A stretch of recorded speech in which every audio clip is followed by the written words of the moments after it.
Nagaan Waaqayyoo hunduma keessaniif haa baay'atu. Akkam jirtu obboleeyyan koo hafuuraa, hundumti keessan nagaa keessanii kaabarra kibbarraa baharra silxarras kan jirtan hundumti keessan nagaadha. Inni madda nagaa keenyaa ta'e Waaqayyo maqaan isaa bara baraan haa ulfaatu. Ani obboleettiin keessan nagaadha. Isinis nagaa akka qabdan abdii nan qaba. Waaqayyo yeroo hundumaa nagaa keenya ta'eera. Waaqayyo maqaan isaa haa ulfaatu. Egaa bara qabnu kana keessatti baay'een nagaa qabaachuuf barbaadanii baay'een isaanii nagaa kan dhaban baay'eetu jira.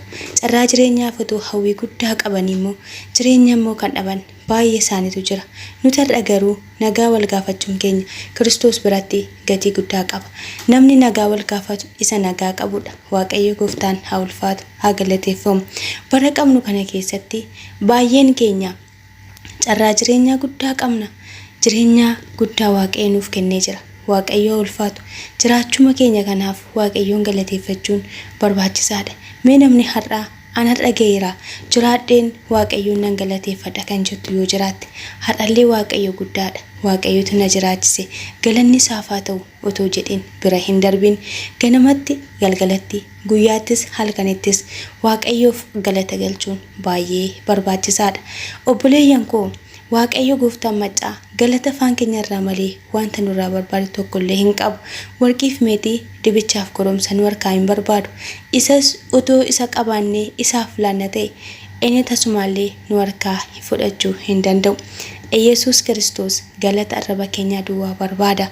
Kanaafuu Waaqayyoof galanni guddaan haa ta'u. Gooftaan isin haa eebbisu. Eebbifamaa. Baay'een keenya haala jiraannuuf iddoo jiraannu ilaallee abdii kutachuu ni dandeenya. Kiristoos garuu abdii keenya.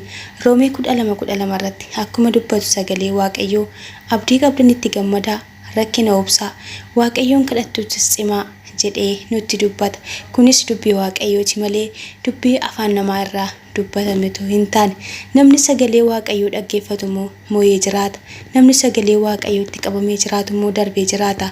Sagaleen Waaqayyoo bu'uura jireenya keenyaati. Sagaleen Waaqayyoo madda nagaa keenyaati. Sagaleen Waaqayyoo hundee dhaabbannaa keenyaati. Hundee keessan isarra dhaabbadhaa.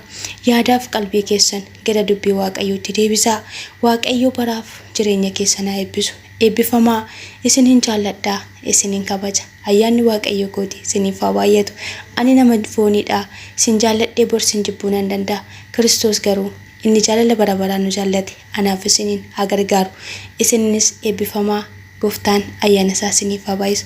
Obboleewwan kiyyaa naaf jiraadhaa, isinin jaalladhaa, isinin kabajaa. Like, share naaf godhaa.